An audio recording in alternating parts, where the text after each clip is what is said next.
Thank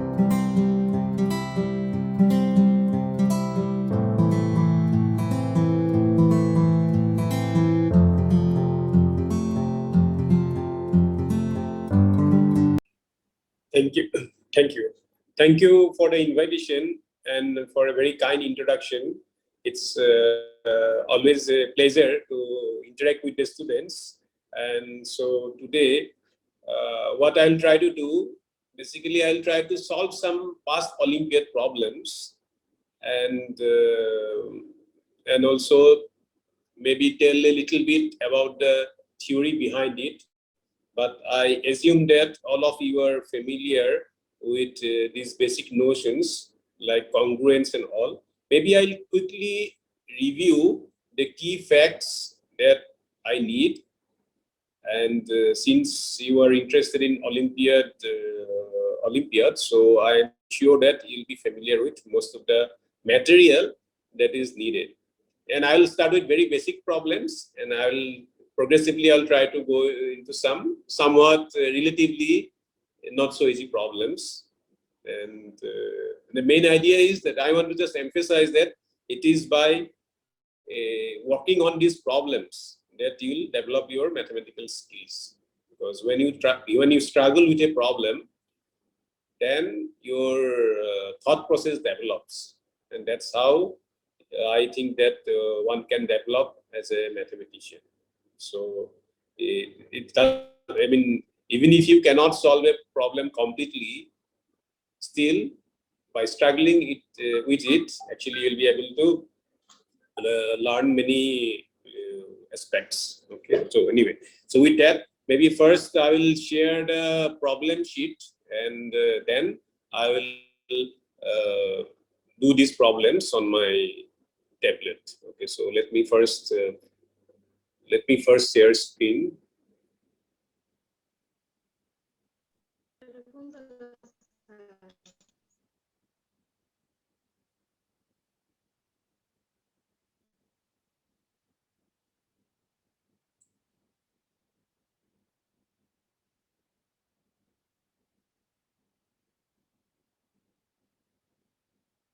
Okay, so is my screen visible? Yes, sir. Okay, so let me first. Yes, sir. Okay, let me first. Okay, so.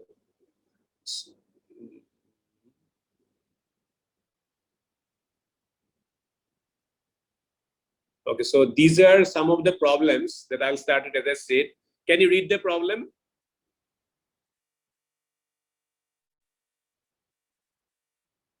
Is it visible to you? Yes, sir. Yes, sir. Okay, so anyway, I'll take one by one, and you'll see, but some of them are not showing properly. Anyway, I'll write those explicitly. And so basically what I have in mind is some problem based on congruence, some on decimal representation, divisibility, Diophantine equations, and functions. So I'll try to discuss like some of these problems. And so because you get a lot of problems in Olympiad based on congruence. If you have looked at past papers and all, you must have seen that. So let me now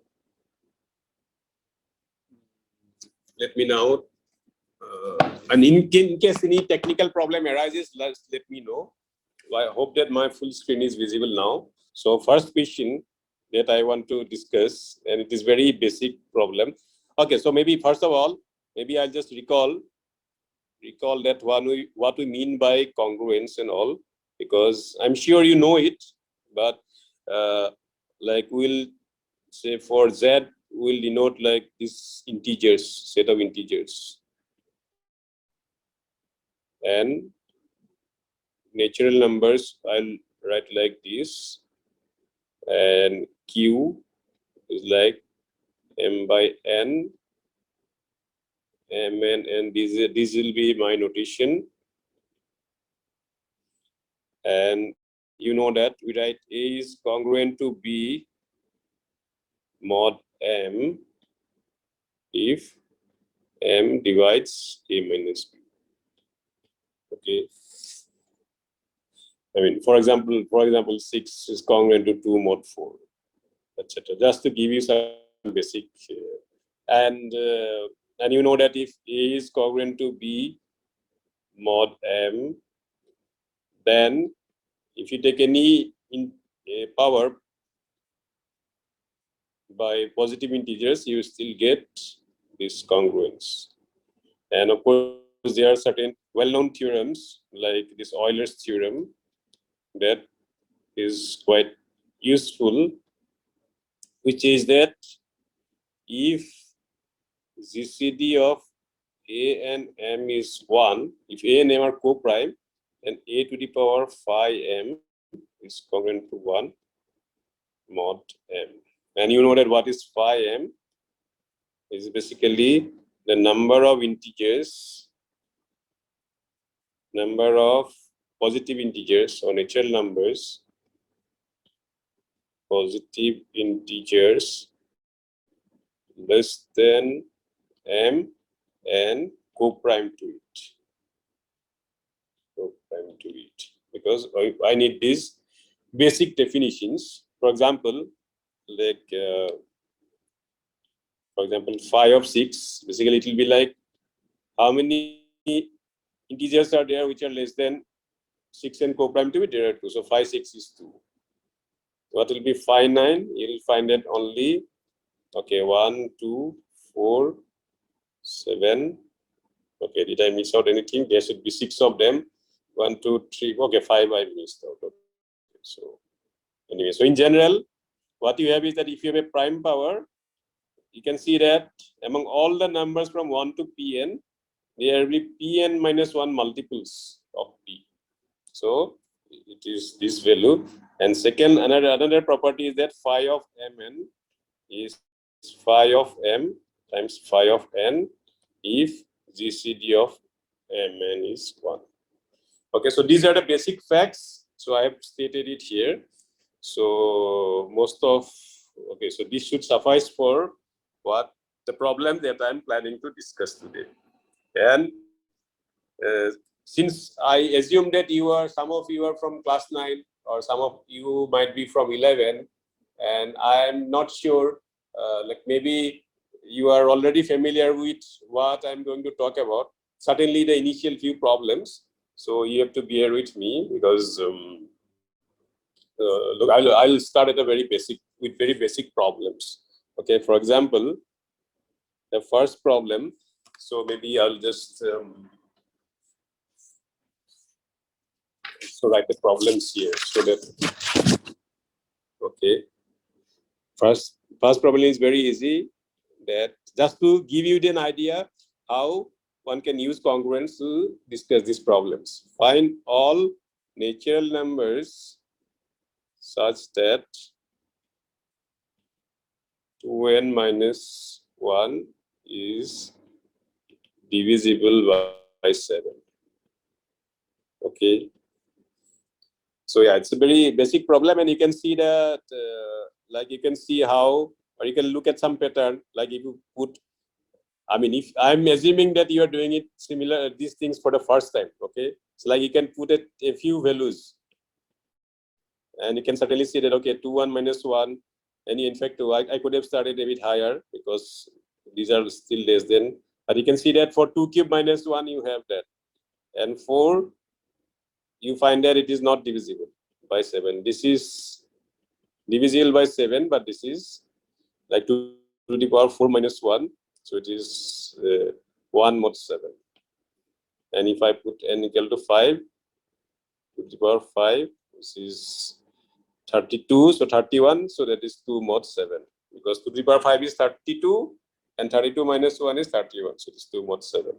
And again, if I put 6, you'll find that 2 to the power 6 minus 1 is 63, because it is 63, so it is 0 mod 7. So you can see the pattern. I mean, the multiples of 3, you expect it to be divisible by 3 and not the others. And it essentially follows from Euler's theorem. If you have, or congruence. I mean, so what you have is that so this is just to see the pattern. So why I've written these values, that this is the one way to approach this kind of problem.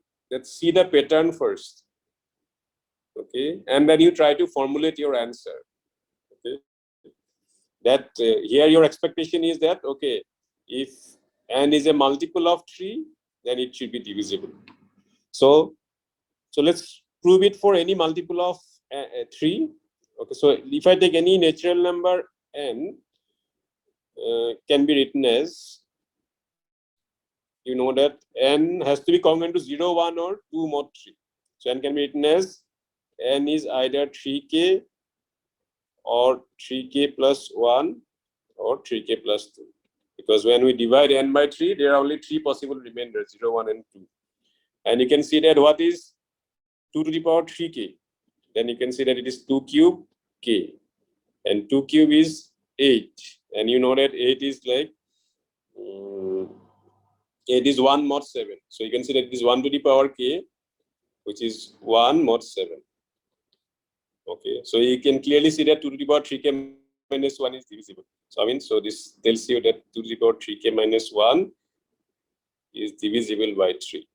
And if I have 2 to the power 3k plus 1, I will have congruent to 2 times 2 to the power 3k, which is 2 mod 7. Okay, so in other words, if I'm doing it in detail, so you can see that there will be a remainder. Okay, so similarly, if you put 3k plus 2, you can see that it is like 2 square times 1, which is 4 mod 7. So again, 7 does not divide to the power 3k plus 2 minus 1. So only n's are those which are multiples of 3. Okay, so that is the first problem that we wanted to discuss. Okay, and second one, I mean, because okay, I did not have call it a second problem there, where I want to show that 7 does not divide 2 to the power n plus 1 for any n. And it is clear just like before, because all I need to use is that 2 to the power 3k plus, for example, if I have 2 to the power 3k plus 1, it will be congruent to 2 mod 7. So if I have 2 to the power 3k plus 1, so it is 3 mod 7. It is not 0 mod 7. To be divisible by 7, it should be 0 mod 7. Similarly, if I have 2 to the power 3k plus 2, and if I add 1, it will be 2 to the power 3k and 2 square plus 1 mod 7. So it will be like 4 plus 1. I mean 1 times 4 plus 1, which is 5 mod 7. So again, it's not divisible. Similarly, 2 to the power 3k plus 1, it will be congruent to 1 plus 1 mod 7. Okay, so this is okay. So I assume that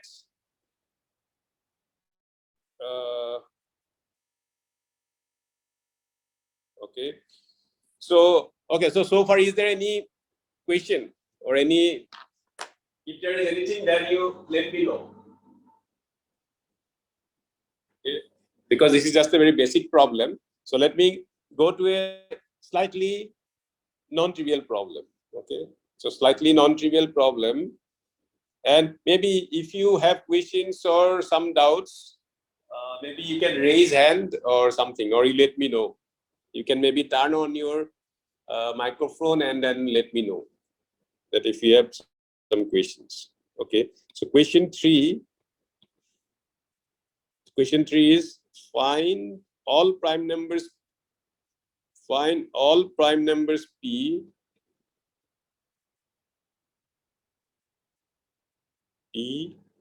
such that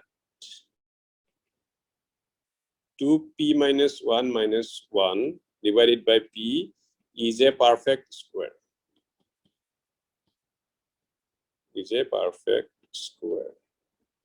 Okay, so what does it mean? First of all, why should it be an integer? Because you might see that by Euler's theorem. I mean, okay, so first remark is that 2 to the power p minus 1 is congruent to 1 mod p. Because this is Euler's theorem, or you can say in this case, you can say Fermat's theorem also. famous little theorem. So certainly, if I subtract this, certainly P divides it. In other words, I can say that this belongs to N. Okay, and certainly P is bigger than 2, because for P equal to 2, certainly this will not be satisfied. Okay, because you'll get half. Okay, so now what I have is 2 to the power P minus 1 minus 1. Let's say this, okay, let's say by P is some square, where A is some natural number. Okay, then what can I do with this? Then I can say that 2 to the power P minus 1 is PA square. Okay, and from this equation, and maybe like with playing with these equations, we can see what P will be. Okay, so so what we observe is that we can factorize, because one fact that we can always take advantage of is that unique factorization. Okay, so for example, this is, you know that P is odd, so P minus 1 is even. So I can write it as 2 P minus 1 by 2 plus 1 and 2 to the power P minus 1 by 2 minus 1. Because P bigger than 2, P is not 2, so any other prime, you subtract 1, it is even. Okay, now what does it suggest? So there are only two possibilities, because these are both odd numbers. These are odd numbers, and they are co-prime. Why they are co-prime? Because you can see that if there is any common divisor D, it has to divide 2. Okay, let me just explain maybe that if why it is co-prime. Oh, sorry. I'm saying that they are co-prime. Okay, why they are co-prime? Because if D divides both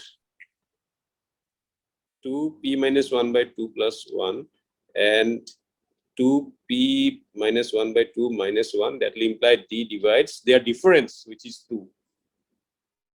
But they are odd, so D has to be 1, because these numbers are odd. So what happens? I'm multiplying two co-prime numbers and I'm getting P times A square. So what will happen? These factors, one of them will be a perfect square and the other one will be P times A square. Okay, so we'll have to consider these two possibilities. So let me go to the next slide. And so I hope that if there's any difficulty, you will unmute yourself and let me know.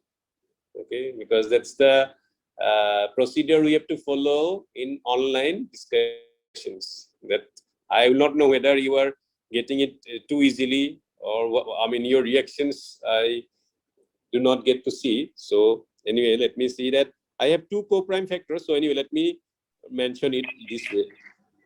That Sir, can you explain once more how it can be co-prime? Okay, sure. Yeah, good. Please ask me. That suppose D is the common factor of these two. Suppose D divides this as well as this. Suppose D divides this as well as this. Then if D divides A and B, D will also divide A minus B. Right? Yes, sir. And these two factors differ by 2, because if you add 2 to the smaller factor, you get the larger factor. Okay? Yes, sir. And but these numbers are individually, they are odd. So whereas any common divisor of these two has to divide 2, but 2 itself does not divide these numbers, they are odd numbers. So D has to be 1, so any common divisor is only 1. Is that okay? Yes, sir. Then the common divisor, if it is 1, then of course they will be co-prime only, right? Yeah. That is the Yes. definition of co-prime. Yes, sir. What is co-prime? That common divisor, only common divisor is 1, or greatest common divisor is 1. That also you can say. That only Okay, common sir. divisor is 1. Okay. Okay. So now you come to this, that if you have two co-prime factors, okay, so one factor and a co-prime factor, co-prime to the first one, and you are getting it as, suppose you are getting it as a square, or here it is P times a square. So there are not any mixing of factors. So what you can say by unique factorization theorem, that individually this has to be a square, this has to be a square, and this has to be p times a square, or this might be p times a square and this will be simply a square. Is this part okay? It is coming from unique factorization. Or if you need explanation, I can do that.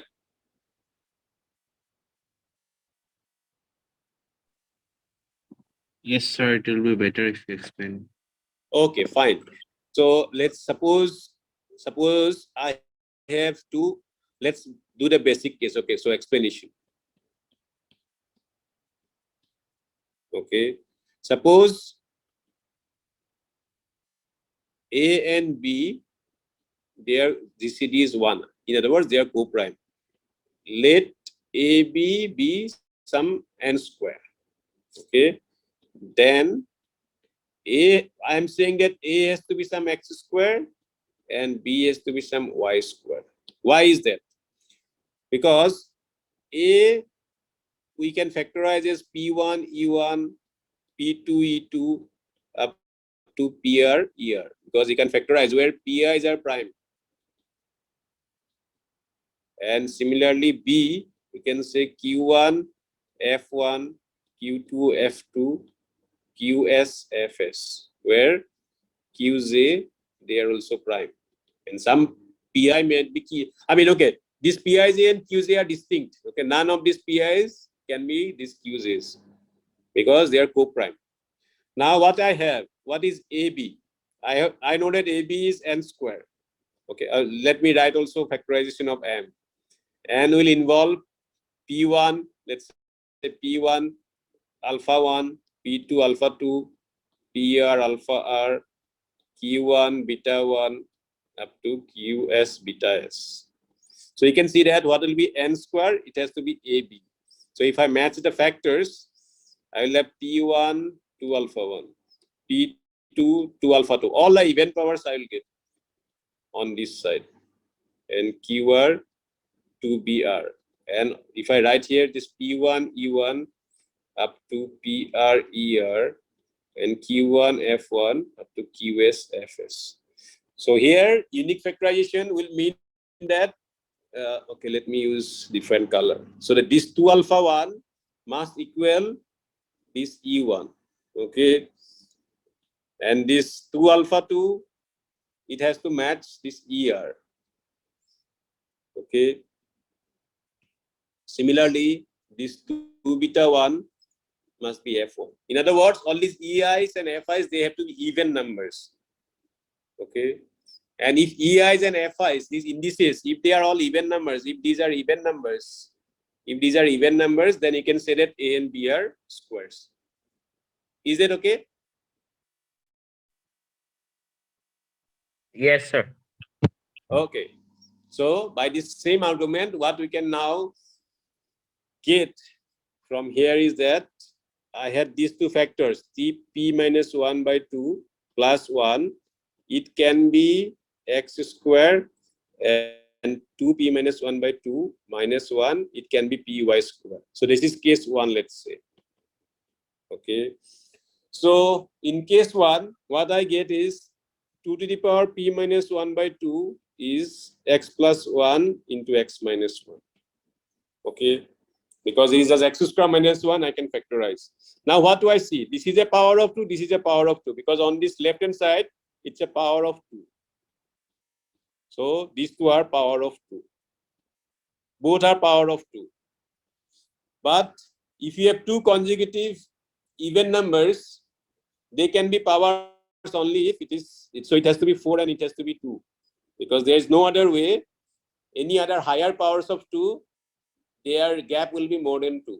Like say 8 and 4, their gap is 4. 16 and 8, their gap is 8. So only possibility is 4 and 2. Then in that case, what will be p? 2 to the power p minus 1 by 2 has to be 8, which is 2q. This implies p minus 1 by 2 is 3, which implies p is 7. So from case 1, you get p equal to 7. And case 2, what you will do that what you'll have is that 2 to the power p minus 1 by 3, sorry, 1 p minus 1 by 2 minus 1, that will be a perfect square. Okay, so second case is that this is a perfect square. Maybe I'm writing it y square, and the other one is p times c square. Okay, so I'll just use this part. So I know that a square number leaves remainder 1 mod 8, right? Because you know that this is odd. Why? Because this is a left hand side is an odd number, and you know that if I square an odd number, then what I get? I get 4k into k plus 1 plus 1. So it is 1 mod 8. Okay. So what I get from here is that 2 to the power p minus 1 by 2 is congruent to y square plus 1, which is 2 mod 8. In other words, the only possibility is p minus 1 by 2 should be 1. And in that case, p has to be 3 because p minus 1 is 2 and p is 3. Is that okay, this argument?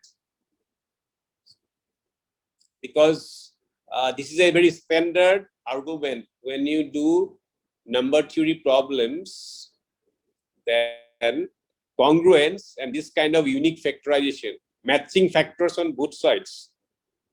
Okay, if you have like product of integers on two sides of an equation, then you can always compare factors. And the best thing is when you have co-prime factors. Okay. For example, if I have two co-prime numbers a and b whose product is a cube, then individually both the factors have to be cubes, just by similar argument. Okay, any questions so far?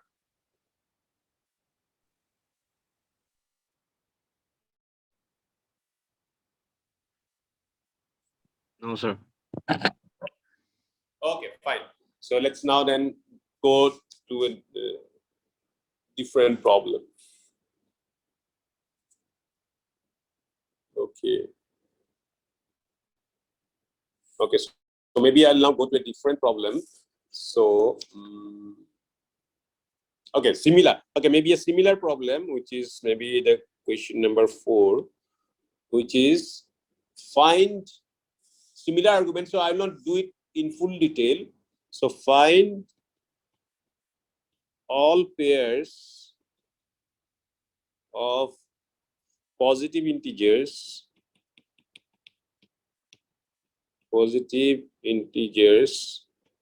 m comma n such that 2 to the power m plus 3 to the power n is a perfect square. Okay, so how will we do this kind of problem? Okay, so let's see, again we can just use congruence. Okay, congruence is a very powerful tool while doing Olympiad problems on number theory. So you can always think of applying some congruence relations. Okay, first of all, okay, let's suppose 2 to the power m plus 3 to the power n, let's say it is a square. First thing to observe is that a is odd. Okay, a has to be odd, because if a is even, then 3 has to be divisible by 2, which is not possible, because if a is even, then certainly an even number plus a power of 3 is an even number. That's not possible. So for sure you can conclude that a is odd, and that will imply a square is congruent to 1 mod 8. Okay, and what will it imply?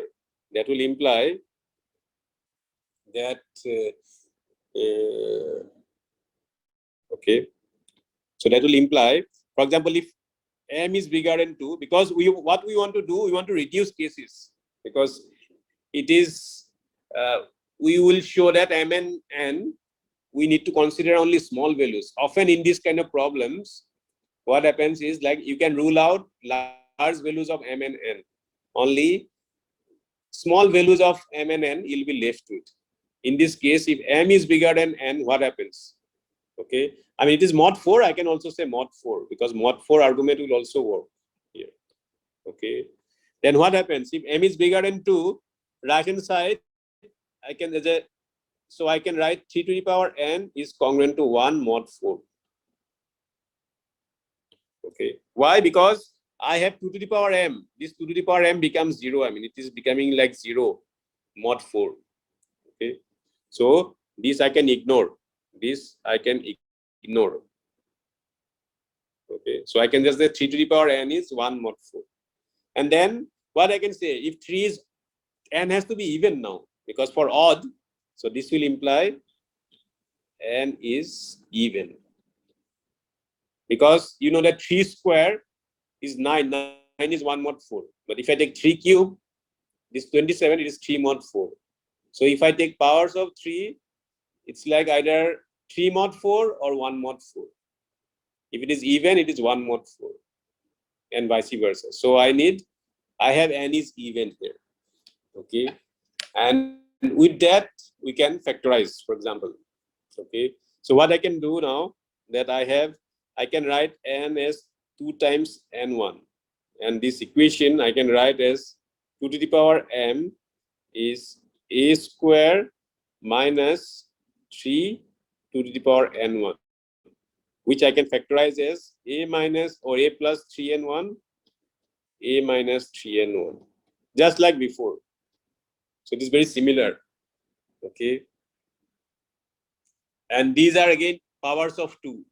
Okay, so you can say that, let's say this is a power of 2, because there is no other possibility on the left hand side. This has to be a power of 2 and this has to be a power of 2. Okay, and together they have to make up for m. Okay, so this is the way that you can continue the argument. So okay, so maybe anyway, like what you can do, now you can subtract also. I mean, what I'm saying is that you can, if you just subtract these two factors, you'll have 2 times 3 to the power n1 is 2 to the power m plus r minus 2 to the power r, which is, if I take 2 to the power m minus r here. So if I take, so I get 2 to the power m minus 2r minus 1. Okay, so I'm just subtracting these two factors, okay, of 2 to the power m. So these are like standard things that one should try. And now good thing is I can compare the factors. See, I see that this is 2 and this is 2, because this part is odd. So r has to be 1. R has no other choice. R has to be 1. Okay.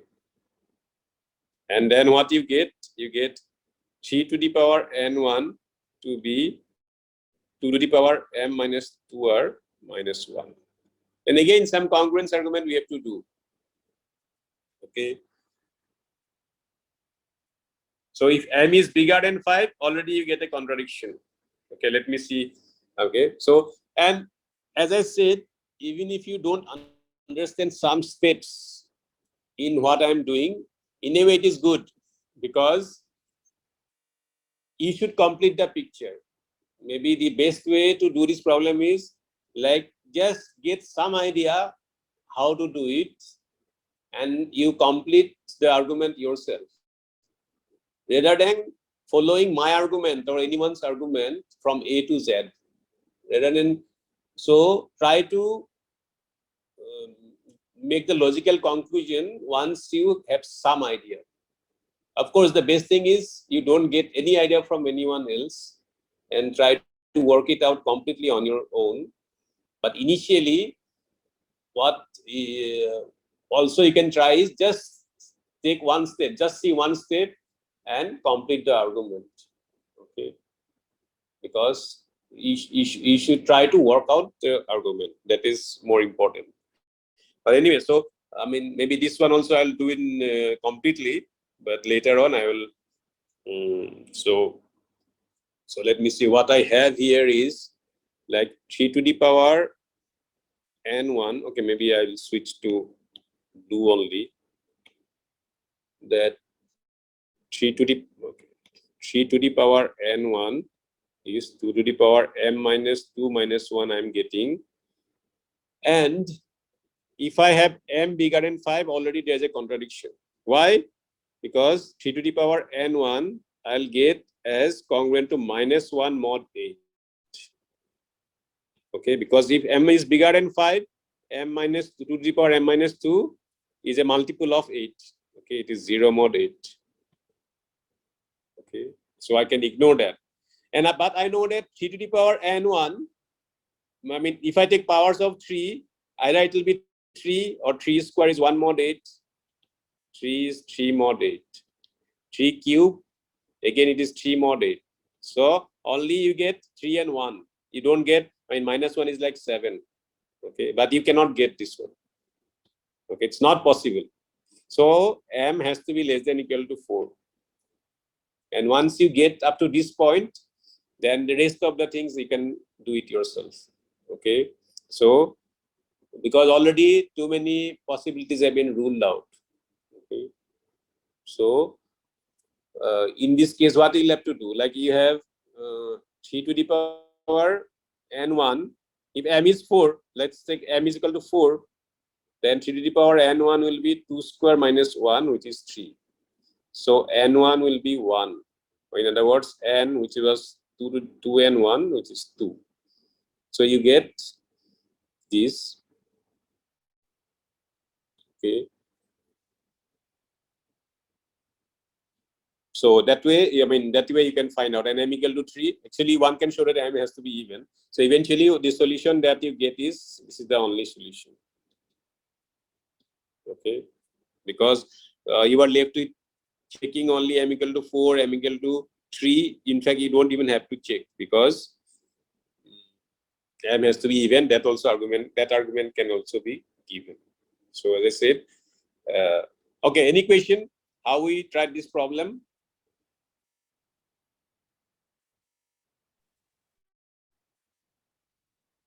It is again just, Yes, sir. So like how, yeah. so like how you have written 2 to the power m minus r and 2 to the power r, like so in this way Okay, only. okay, In the because last. okay, so fine. So you can see that this is a okay. Oops, just a moment. It was here 2 to the power m. Okay, so the point that I want to make is that this is a power of 2. Okay, so you cannot have any other factors here. These also have to be powers of 2. These are also, so this implies these are powers of 2, because you cannot get power of 2, meaning there will be not any other prime factors, right? Because if this cannot, there cannot be a factor of 3 or 5, because on the left hand side there is only prime number 2. Is that okay? Again, you can say that Yes, sir. it is coming from unique factorization. And why r and m minus r? Because together they have to add up. These two, they have to add up. They have to add up to m. So certainly, if one is r, the other is m minus r. Okay. So Yes, sir. okay, so basically this is like using congruence and unique factorization, comparing factors on both sides. Okay, here I don't have to bother whether they are co-prime factors or not, because on the left hand side I have a prime power. Once I have a prime power, all the factors on the other side, they have to be only, I mean, the single prime power. Okay, so it's the power of 2. So, okay, so that is the main. So this is so what I have used here, maybe I should write here, is that unique factorization and congruence. Unique factorization of natural numbers, that is one thing that I've used. And secondly, congruence. Okay, and how this is unique factorization is we use to compare factors. To compare factors on either side of a Diophantine equation, I should say, of an equation involving integers. Okay. If you have two kinds of factorizations, then you can compare the factors. And the best situation is when they are co-prime factors on one side, or you can say that if it's a prime power, then also it works. Okay. So next, okay, let me do a different kind of problem. And I'll skip some of these problems. So maybe it is question number, I forgot which number it is. Okay, so 5. okay. No, but yeah, but I will not do all the problems because so that you get to see a variety of problems. Okay, so this question I'll find the largest value of the product of numbers. Numbers means natural numbers. Okay, numbers whose sum is, let's say it is 2023. Assuming that you are preparing for Olympiad in 2023. Okay, or maybe 2022. Okay, so what we are asking. Okay, so first of all, let's see what we are saying, that we need, I'll take numbers, let's say in this increasing order, let's say A1 less than equal to A3, any number. Okay, so what we need this, where they add up to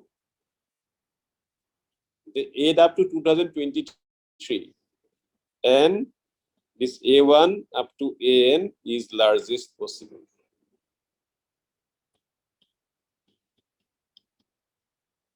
Okay, I mean, for example, okay, maybe one thing that I always advise is do a smaller version of this problem. Let's say rather than 2023, let's say take 6. Okay, is it, let's say 6. Okay, rather than in place of 2023, rather than 2023. Okay, so what are the numbers that add up to 6? Like you can take 6 itself, or 5 plus 1, or you can say 4 plus 2, or of course there will be 4 plus 1 plus 1. Certainly this product is useless because it will be small. Or you can have 3 plus 3, or you can have 2 plus, again 3 plus 2 plus 1 also one can have, or 3 plus 1 plus 1 plus 1 also one can have. That is not so important.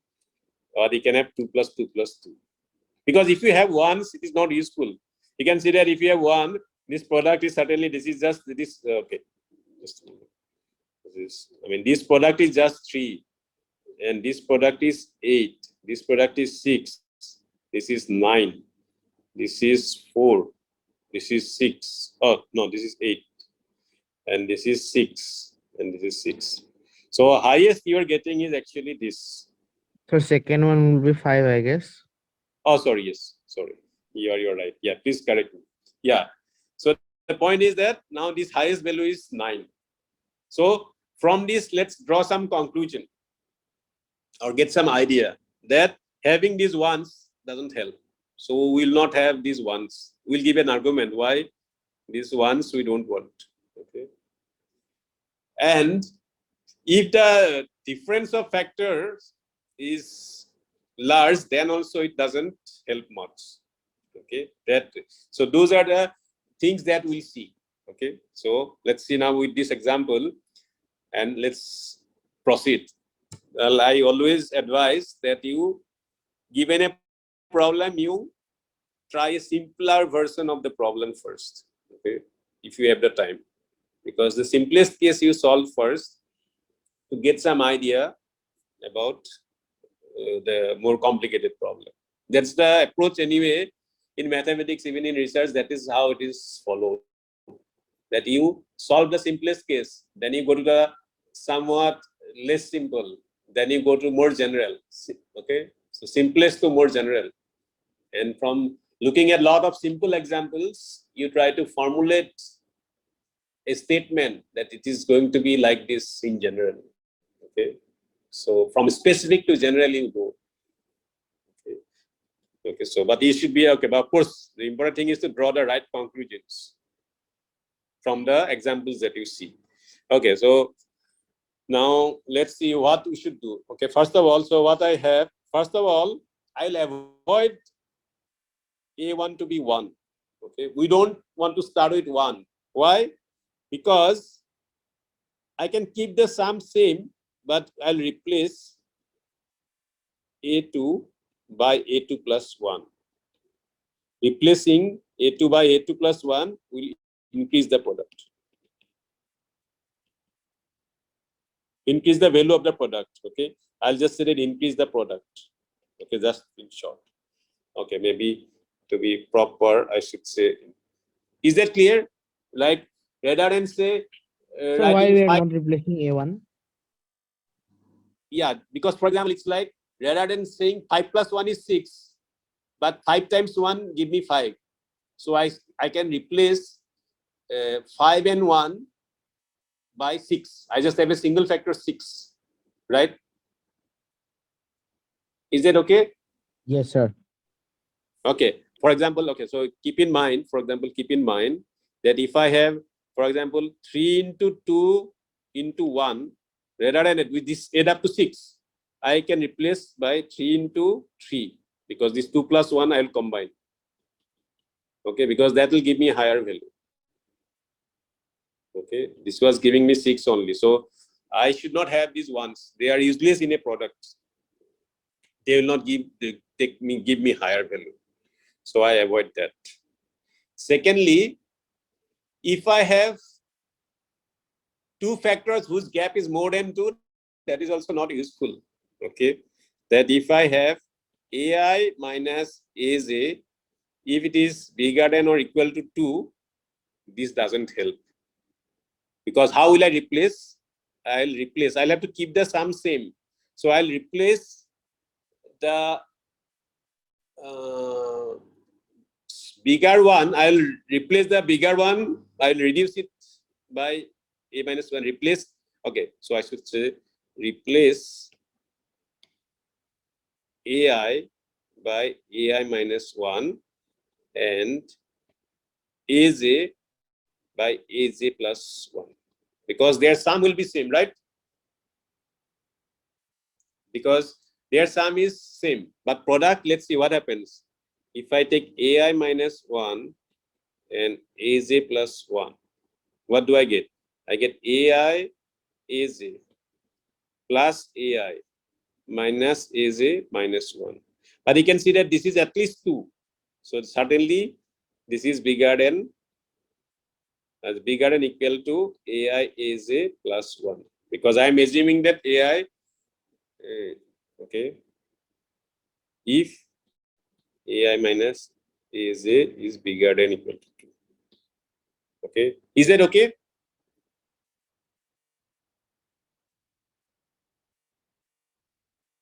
Is this okay or not?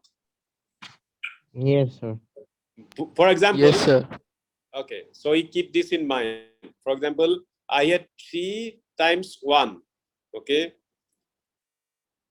Okay, so let's say I had 2 times 3 times 1. But this gap is 2. So what I will do, I'll replace with, okay, so let's see. Okay, it's too small a gap. In this case, I cannot do. Okay, so let me say 4 into 1. Let me say. Suppose I have 4 into 1 into 4. Okay, so what I can do is I'll replace 4 by 4 minus 1 and 1 plus 1. Okay, because they will add up to the same thing, 6. But you can see that this is 3 and this is 2, this is 6, whereas this was 4. So we don't want factors to be more than gap of more than 2. Okay, because otherwise we can always change these factors. And third point, okay, maybe third point. Okay, there's enough space. Okay, so let's see. Third step, what we can do is AI should not be bigger than 5. Because if AI is bigger than 5, I can again replace factors. What I'll do, I'll replace AI minus 2 .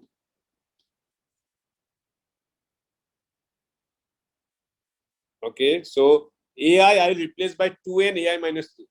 Okay, because they add up to AI and their product is 2AI minus 4, which will be bigger than AI if AI is bigger than 4. Is this clear? So if some factor is bigger than equal to 5, what I'll do, I'll subtract 2 from it and I'll add a new factor of 2. So I'll have 2 times AI minus 2, which is 2AI minus 4, and it is bigger than AI because this means this equation, see this equation, what is this? This is equivalent to AI, this holds if AI is bigger than 4. Okay, in other words, if AI is bigger than equal to 5, this holds. So I will not have these properties. So what are your options? That your factors will be only 2, 3, and 4. Because if you are looking for a large product, you should not have one. Having one in the product doesn't matter, but it will only reduce the product if the sum is same. Secondly, their gap should not be more than 2. And thirdly, they should not be more than 5. No factor should be bigger than equal to 5. So effectively, what you are left with, so AI, all these factors AI must belong to 2, 3, and 4. Okay, and I can say that all these AIs. Okay, sorry. Okay, so these factors are only 2, 3, and 4. In fact, 4 is also 2 squared. So I can say that only powers of 2 and 3 will be involved. Okay, so I can see that AI will be some, all these AIs will be some power of 2 and power of 3. Okay, in other words, all this product of, okay, so I will not use this notation. So what I can say is now that A1 up to AN for largest value, we must have it as 2 to the power something and 3 to the power something. Because as I said, because AI should not be 1, AI should be less than equal to 4, and AI minus AJ should not be, this condition was also, it should not be bigger than 2. So only factors we are left with is 2 and 3. Now let's see that keeping the same sum, if I have 2 cube, okay, and 3 square, you can see that 2 cube is less than 3 square. This, of course, this is like 2 plus 2 plus 2, and it is 3 plus 3. Their sum is 6. But having more powers of 2, 3 will help. So certainly this will tell us there's no point having k bigger than 3. So k has to be less than equal to 2. Okay. So what I have is that the largest value for largest product, I should be having 2 to the power k, 3 to the power l, where k is less than equal to 2. Okay. Now, what is the sum? Sir, if okay. K is like more than 2, so then the product, sorry, the sum will not be equal, right? Sorry? So what will happen if the K is more than 2? If k is more than 2, Then the sum will not get equal. Then because I'll have this 2 cube. Okay, so let me highlight this. Okay, that's a valid point. That Yes, why sir. do I, because of this, because rather than having 2 cube, I'll replace it by 3 square. Because they will contribute same to the sum. Because 2 cube contributes 6. Okay, so when I see my factors should add up to 2023. Rather than spoiling, suppose I have three of these 2, I'll replace by 3 into 3. Then my product will increase, right? Rather than multiplying by 8, I'll be multiplying by 9, keeping the sum same. Is that okay? Okay, sir. So because our aim is to keep the sum same and increase the product. Increase the product that does not make the sum larger. Sum is same, but product is larger. So that's why no point having 2 plus 2 plus 2. Rather than 2 plus 2 plus 2, we have 3 plus 3. Because 3 into 3 is bigger than 2 into 2 into 2. Okay. So now, finally, what you have to do, because these factors, what is their sum? Okay, tell me what is the sum of these? Okay. What is the sum of these factors? 2k, 3l.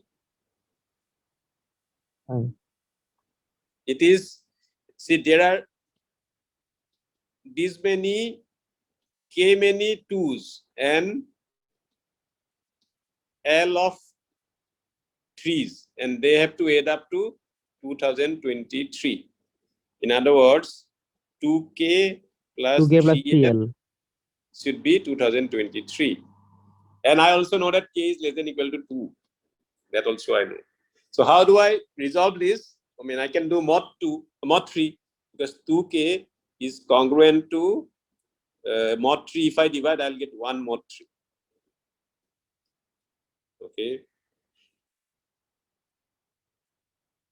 Okay, because 2022 is divisible by 3. This year is divisible by 3. So this will imply k has to be 2. K is congruent to 2 mod 3. And in fact, k is less than 3, so k has to be 2. So the product is 2 square and whatever 3 is left out. Okay, so you like it is 4, 2019. 2019 you divide by 3. This is the number. Okay, so in other words, 2 square and 3 to the power 6. I mean, this actual value is not so important. The procedure is important, what I have done. Okay, any question on this?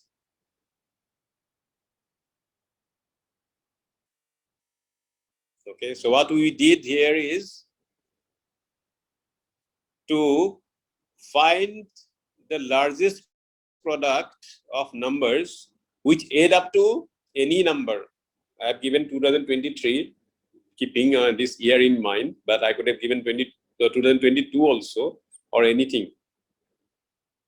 And to see this, how it works, maybe you can work out a simple example, and you can see that suddenly you should avoid ones.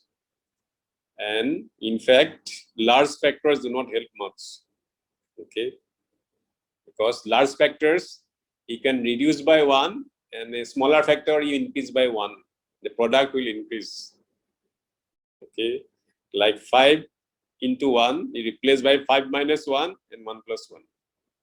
Okay, that will increase. For example, this you can see here. Okay, so doing all that, you'll see that it is just power of 2 and power of 3. Okay. And then the rest you can do it here, congruence argument. Okay, so shall I move to the next problem? Can you repeat why only 2 to the power and 3 to the power are taken? Okay, so that I should avoid 1, that is clear, right? Yes, sir. Okay, I avoided 1. Then why I avoided anything bigger than 5? Is that clear? This third step. Because if any of the factors is bigger than 5, I can replace it by 2 factors. They also add up to the same thing, AI only. So the sum is not changing, but the product is changing. Product is getting bigger because 2AI minus 4 is always bigger than AI as long as AI is bigger than 4. So I should not have anything bigger than 5. That point is important. Okay, sir. Yeah. So once my factors are not bigger than 5, that itself is enough actually. In fact, you can probably ignore the second step. Because if my factors are not bigger than 5 and not 1, only factors possible are 2, 3, and 4. But 4 is also a power of 2. So basically, when I write the product, it is some powers of 2 times some powers of 3. I guess, in fact, even this step can be skipped. Okay, this can be skipped. 1 and 3 is enough. Okay, is it okay? Okay, sir. Yeah. Okay, so now let's okay, so now let me do a problem on decimal presentation. Okay, decimal representation. Okay, so let me see. I plan 2 problems. I'll do 2 problems on. I'll do 2 problems on.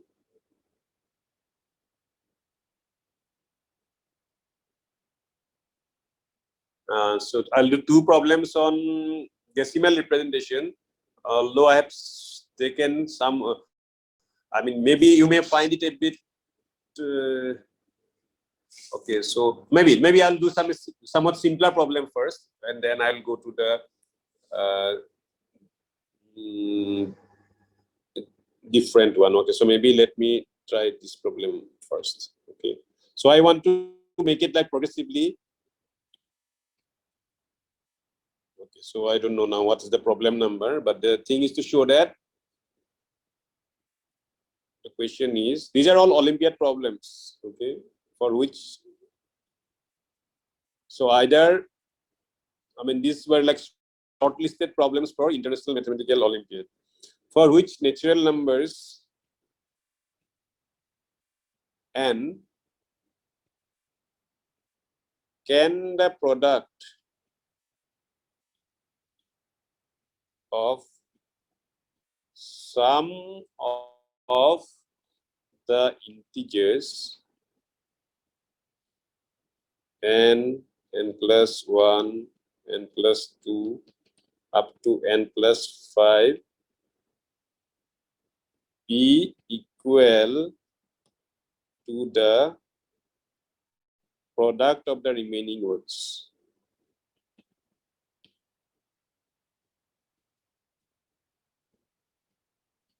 Okay, so the question is, you are given 6 numbers, conjugative numbers, n plus 1, n plus 2, up to n plus 5, and what is required is like, okay, you take maybe 3 and take their product, and this product, can it be equal to the product of the remaining 3?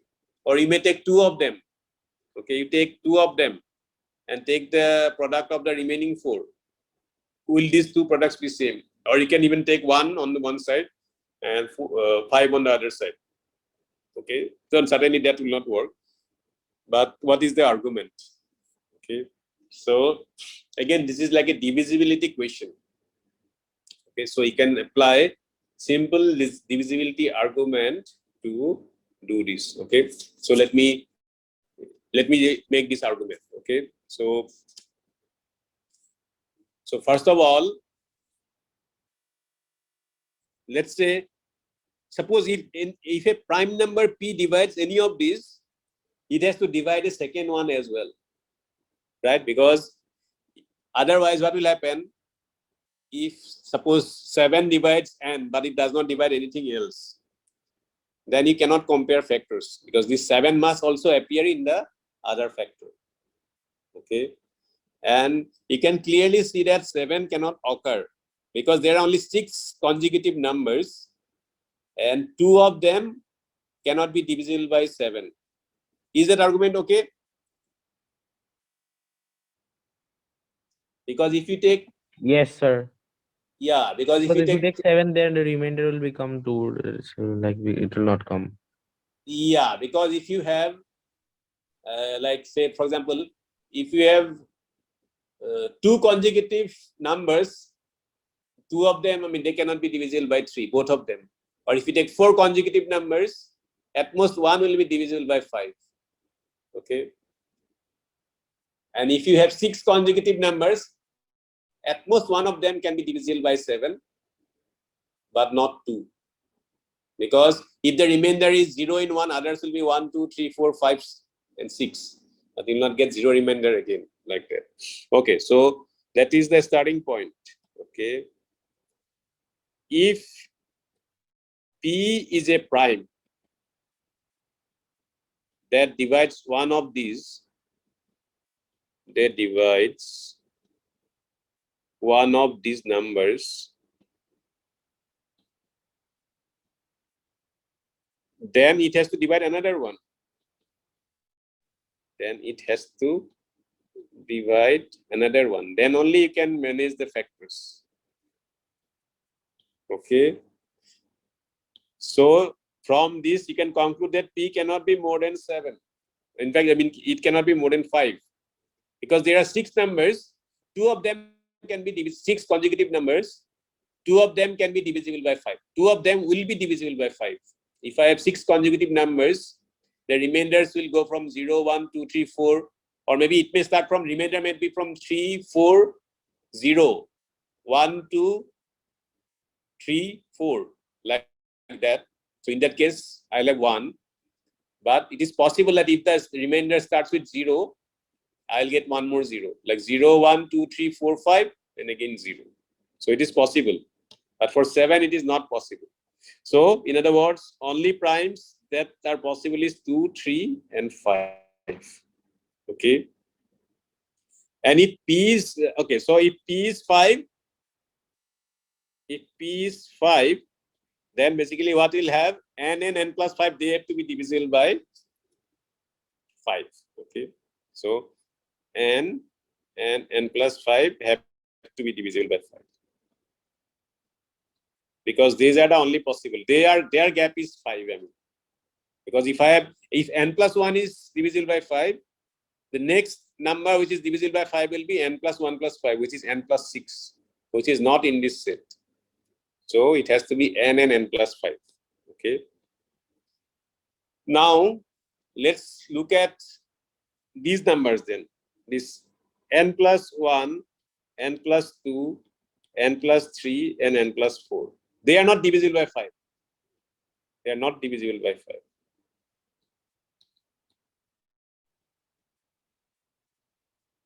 Okay. Because if they become divisible by 5, I mean, there will be problem. Okay. Because if n plus 1, n plus 2, n plus 3, or n plus 4 is divisible by 5, then you will not get 2 multiples of 5. You'll have only 1 multiple of 5. Because if, for example, if n plus 1 is divisible by 5, next one is n plus 6. If n plus 2 is divisible by 5, next one is n plus 7, which is not in the set. So these are not divisible by 5. So they are only divisible by 2 and 3. And 2 of them will be odd. And okay, so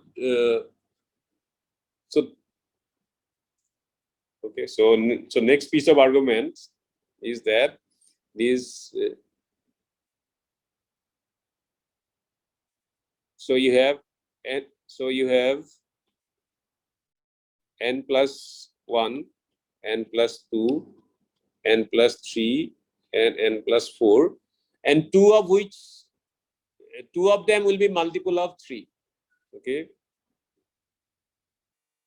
and 2 of them have to be odd. Okay, so what we have here is that 2 odd and 2. Okay, 2 of them have to be odd.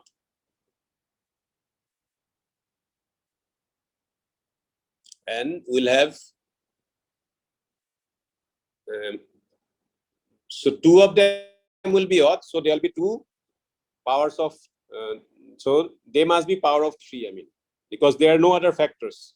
Because see these numbers, they have factors 2, 3, and 5.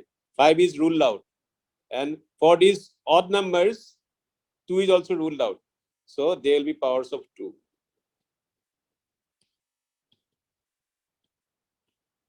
Oh, sorry, powers of 3. They will be powers of 3. But you cannot have that. You cannot have powers of 3, because powers of 3, like you have 3, and the next power is like 3 square is 9. Their gap is 6. Okay, so you cannot have 2 powers in these 4 numbers. So that is the argument. Okay, so let me go over the argument again, or if you have question, you ask me now.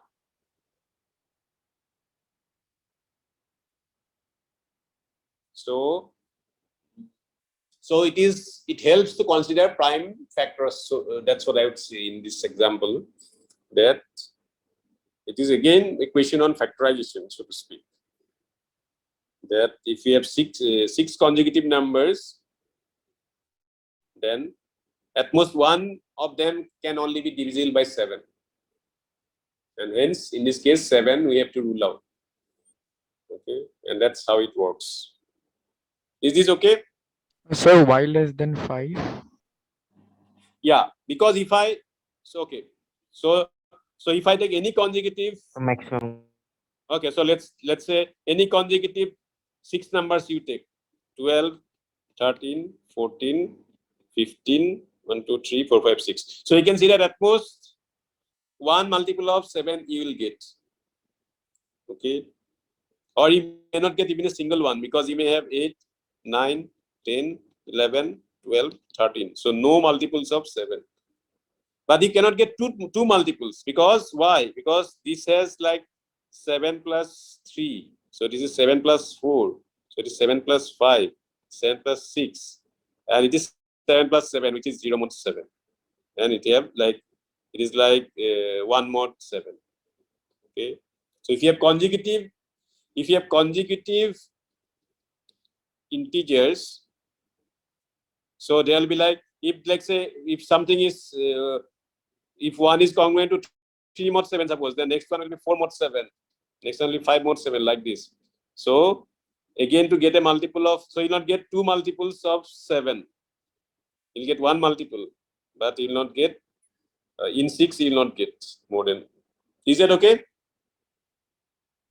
Because Yes, sir.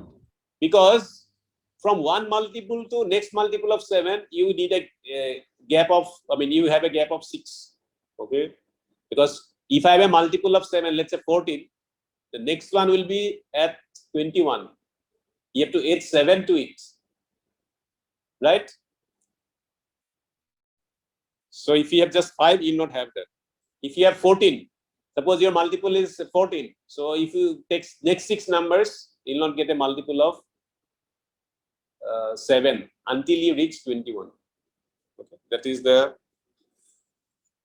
argument here. Is that okay now? Yes, sir. Okay. And once you have that, then you can see that within this n plus 1, n plus 2, n plus 3, n plus 4, they will be like, 2 of them will be odd, so they will be like powers of 3. Anyway, so that's it. You just take the sum idea and then try to work out the arguments yourself. So next one, I'll do on decimal representation. Okay, so next question is, find digits x, y, z such that, because I want to do this problem just that you can see how this decimal representation question can be. Suppose it has 2n digits. I'll explain the symbols once more. Then you have a repetition of digits.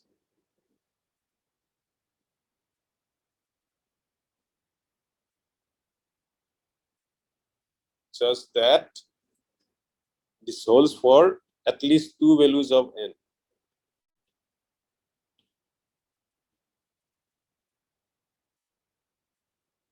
And second thing is, then find all natural numbers n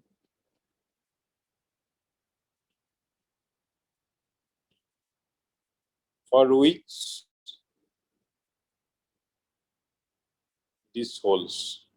This means this equation. Okay. So what do I mean by this notation? That, for example, if I have 391, basically, if I write this notation, basically it is like the decimal representation only. In other words, it is 3 into 10 square plus 9 into 10 plus 1. Or in general, if I have an minus 1, a1, a0. then this is nothing but an into 10 to the power n plus an minus 1 to 10 to the power n minus 1. This is the usual decimal expansion. 10 times, okay, a1 times 10 I have written, and a naught.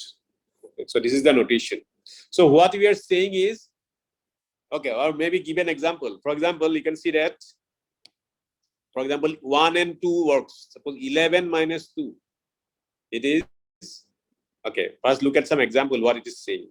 With 11 minus 2, it is 3. So for n equal to 1, you have this solution. And let's see, I take this, okay. So what is this? Is this this is the case n equal to 2? Is it true? Okay, so if someone should do the calculation. What is this number? This 11 minus 2, 9. 10 minus 2, 8. Is it 1089? And probably it's a square, right? What is its square root? 33. Very good, thanks. Okay, so you can see that 1 and 2, these digits work. So basically, now I want to know what are the other possible solutions, and does it work for all n? For example, does it work for any number of ones? I mean, even number of ones and half the number of twos. Okay, so this is the question. So let's see how we try to do this. And since, okay, so let's first do the case n equal to 2 and n equal to 1 first. Then we'll see that only two cases happen. That only z is 1 and y is 2. That is one solution, and there is a second solution for 1 and 2. And then we'll see that those solutions work for any n. Okay. And why I want to do this problem, so that you, I want to make you familiar with this decimal expansion type problems. Okay. Okay. So maybe let's keep an eye on the time also. Maybe, okay, so if so maybe this might be the last problem, or maybe I'll discuss one more. Okay, or depending on. Okay, so let's see. First, consider the case n equal to 2. Okay, let's consider the case n equal to 2, and let's see what happens first. Okay, so for n equal to 2, we just have to keep in mind the decimal expansion. Okay, so let's see what is, let's take z, okay, z minus yy, okay, I mean in decimal expansion, okay, of course. So what is it actually? So it's like, you can see that it is 10 cube z plus 10 square z plus 10 z plus 1 whole thing z, because all these digits are this, and it is 10 plus 1 z y. Okay, and this number you can see that it is 1 1 1 1 z minus 1 1 y, and which is, you can write as 11, because you can clearly see that 1 1 1 1 is a multiple of 11. 1 0 1 z minus y. Okay. Now, if I want it to be a perfect square, so it should be 11 times a square. It should be 11 times a square, because I have a factor of 11. So other factor of 11 should come from this. Okay. So first of all, what my initial requirement is that 101 z minus y should be divisible by 11. So it should be this mod 11. Okay, because I need a multiple of 11 out of this. I need a factor of 11 first of all, and this I can check first. That 101 is 99. It is like 2z is congruent to y mod 11. Okay, because 101 is like 99 plus 2. 99 is a multiple of 11.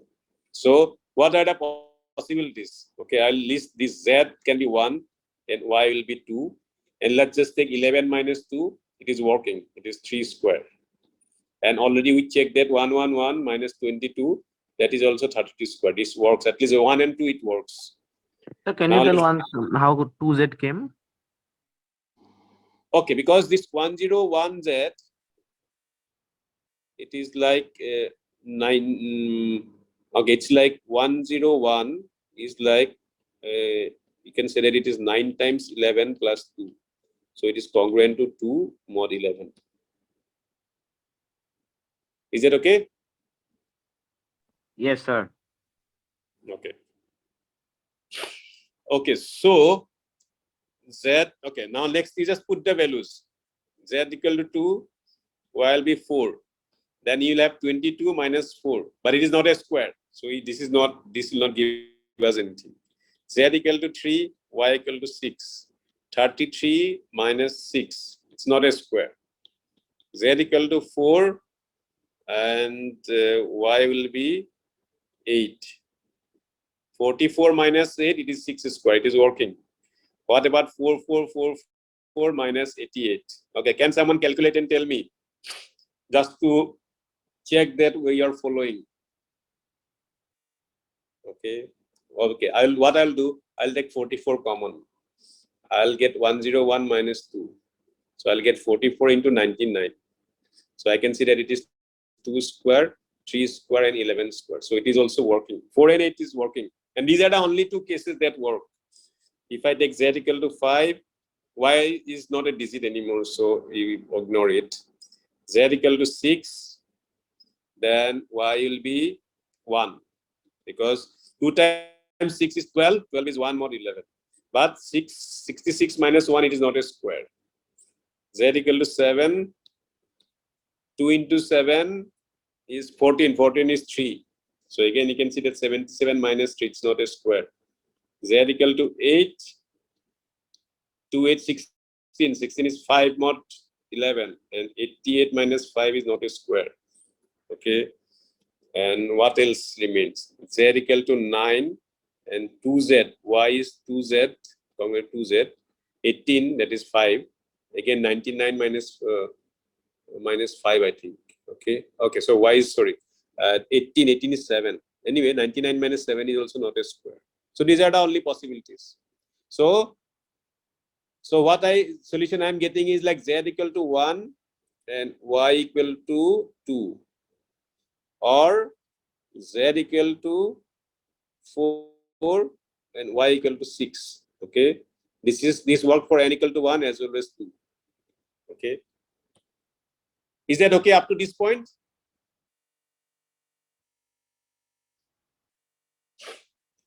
Yes, sir. Okay, now let's see again as an example. You don't have to see that what happens if I take 6 of 1s. Okay, N equal to 3 case. Okay, I have 6 here and I have 2 3s here. Then what I do, I take 1 1 1 common, and it is easy to see that it is 1 0 0 1 minus 2, and you get 1 1 1 into 999. Again, it is 3 square into 1 1 1 square. So for 3, N equal to 3 also it works. So now let's try general N. So I take 1 1 1, like 2n of them, and 2 2 2 n of them. Then what is this? Okay, so if I do this subtraction, first of all, I'll take 1 1 1 1 1 n times common, and second factor is definitely 2. First factor, you have to think while that it is 1 0 0 0 1. How many zeros will be here? Can you tell me? N minus 1. Yes, very good. What is your name? Sir, Chinit. Okay, so yeah, that is good. That is n minus 1 of them. Okay, so this is 1 1 1 1 n times. And what you'll get here, you'll see that if you subtract, I'll get 9 9 9 9 9 9 9 n times. And again, you can see that it is 3 square and 1 1 1 1 n times square. So it is always a square. Similarly, the other one also will work. So it just requires some familiarity with decimal expansion. Is this okay? Yes, sir. Okay. So maybe I'll discuss one final problem. But let me ask Mr. Chaudhary or Mr. Mehdi, how much time I have? So when do I have to wind it up? Sir, actually there is no problem. We actually try to bind up by 8:30, but there is no problem. So you can go for 10-15 minutes more. Okay, so I'll do a last problem because it's a different kind of problem. Yes, sir.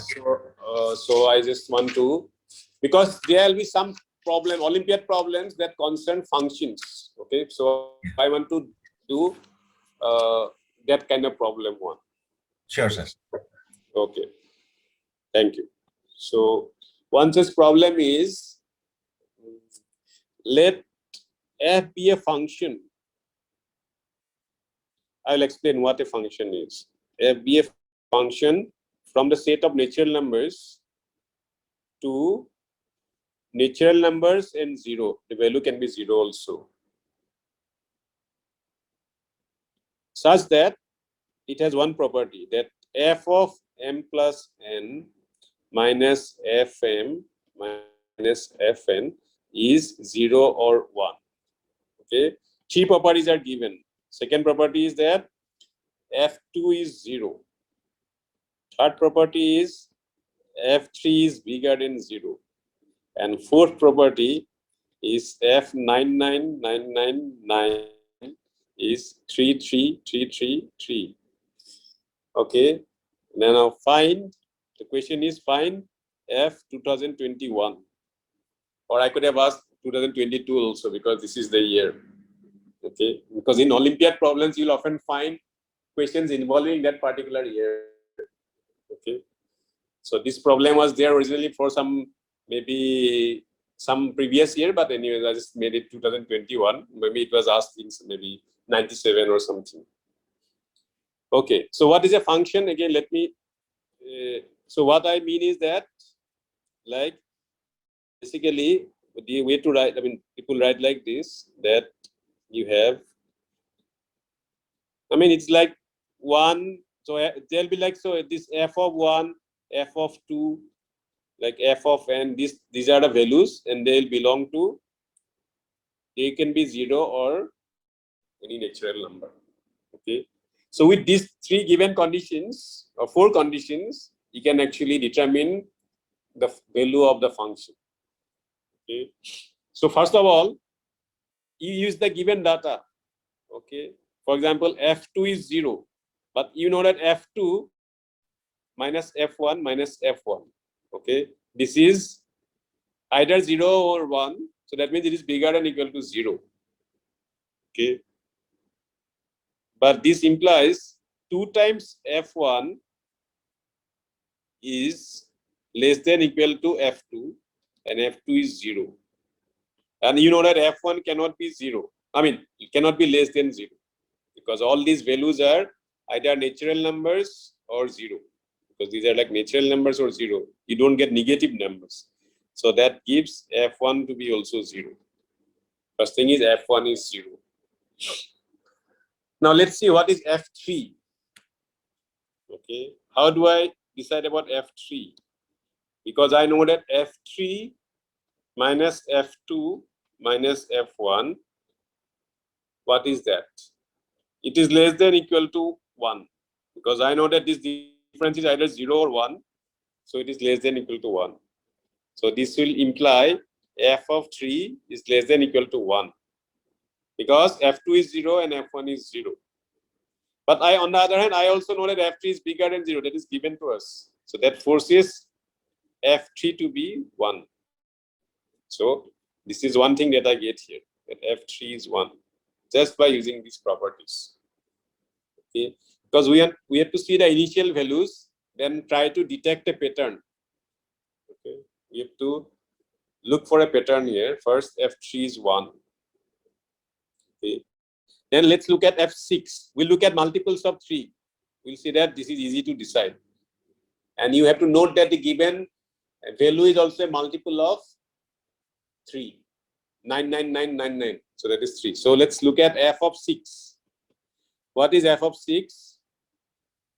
I know that it is minus f3. This is bigger than or equal to 0. So what I get is that f of 6 is bigger than or equal to 2 times f3, which is 2. So f6 is bigger than 2. So in general, what we'll see that f of 3k is bigger than k. Okay, so this is claim. Certainly we can use induction. because we can see that what is 3k plus, I can give it an induction. So f of 3k plus 3, okay, or can say that f of 3k plus 1, which is f of 3k plus 3, and this is bigger than or equal to f3k plus f3, so which is bigger than k plus 1, which is okay, k plus 1. So by induction, this is like induction. So in general, you have f3k is bigger than or equal to k. Now, what is given to you? That f of 99999 is 33333. Now, what happens? These forces, so that shows that you cannot have all the while you'll have to have equality. Okay, all these have to be equality. So this actually implies that f of 3k has to be k for k less than 33333. This is the conclusion that you see from here. Because what is happening, that f3k is at least k. But if it becomes, let's say, k plus 1, then that will force f of 3k plus 1 to be still bigger than k plus 1. Okay, so this equality will be broken. If at one step it's a strict inequality, then it will be seen in the following multiples of 3. So that's why f3k will be this. Okay, so that's why what we can do now is, let's look at f of, I need 2021, so let's look at 2019, because it's a multiple of 3. Okay, because it is f of 3 times 673, and so it has to be 673. So I have that. So my aim is to now look at 2020 and 2021. Okay, so what is f of 2020? It is certainly bigger than f of 2019 because of the relations given. So it is certainly bigger than 673.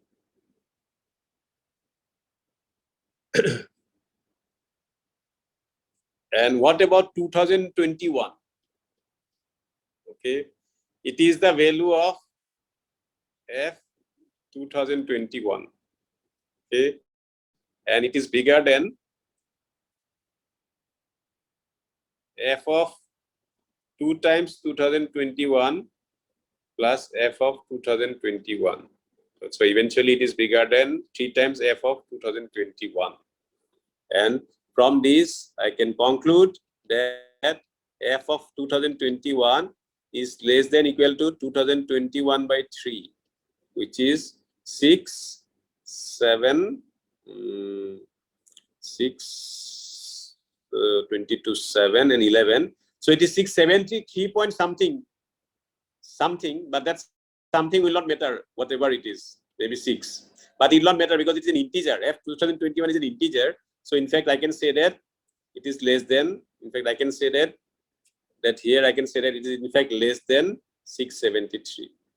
So f of 2021 is less than 673, but on the other hand, f of 2021 is bigger than 673. So actually, these two forces this value to be 673. Okay, so it is just to give some idea that if we have some problem on functions, how one can try to deal with it is like use the given property and see how the initial values work out, and then try to detect some pattern. Okay, and then with that, then we can try to attempt these problems. So these are the problems that, there are a few others, but maybe I'll stop here because, and as I said, there's not much point anyway giving the full solution to all the problems. That the idea should be that you try to work out the problem and sometimes use minimal hints. Hints should be used minimally. Okay, so struggle it with the problems first. You spend some time be prepared to spend some hours on a single problem. Okay, and then maybe you get the hint. Okay, and then you try to again make the whole argument, and always try to solve a simpler version. If you are finding the main problem difficult, try to solve a simpler version. And some of the tools that you need to keep in mind is like congruence, where like of course Euler's theorem or Wilson's theorem, those are like very useful theorems, or divisibility or unique factorization or primes, properties of primes, etc. Okay. Okay, so maybe I'll stop here, and if you have any questions, then I can try to answer.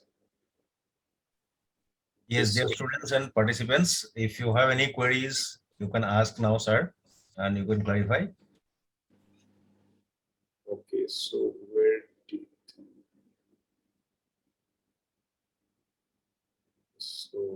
yeah. Okay. Sir, at the last part, I think so it will be 2 into 2020, 3 into 2021, not 2 into 2021. No, I wrote 2 into 2021 plus F 2020. Is my slide visible? Yes, sir. Okay, so in this step, probably you are mentioning. Let me use okay, this one. Okay, so maybe I exited something. Okay, let me see. So you can see that. Okay, so now I'm unable to write on this. Okay, let me.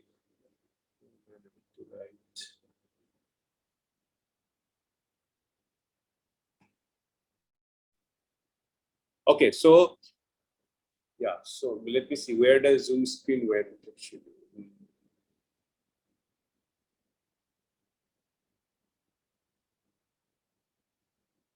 No.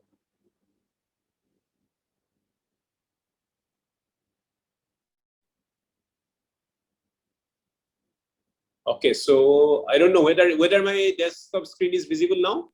Yes, sir. Oh, okay, now I'm finding it. Okay, yeah, okay, so okay, now I think I will be able to see. Are you able to see this? Is the slide visible? Yes, sir. Okay, now that is good. But okay, I'm unable to write. Okay, anyway, you look at from the bottom, you look at the third line from the bottom, right? Yes, so, sir. So it is like F 2 times 2021 plus F 2021. Just I'm doing a further breakdown, which is like again bigger than 3 times F 2021. That's all that I'm mentioning. Okay. So it is not just F of 2 times 2021, but there is plus F 2021. Okay, sir. Okay. Okay then. Any other question?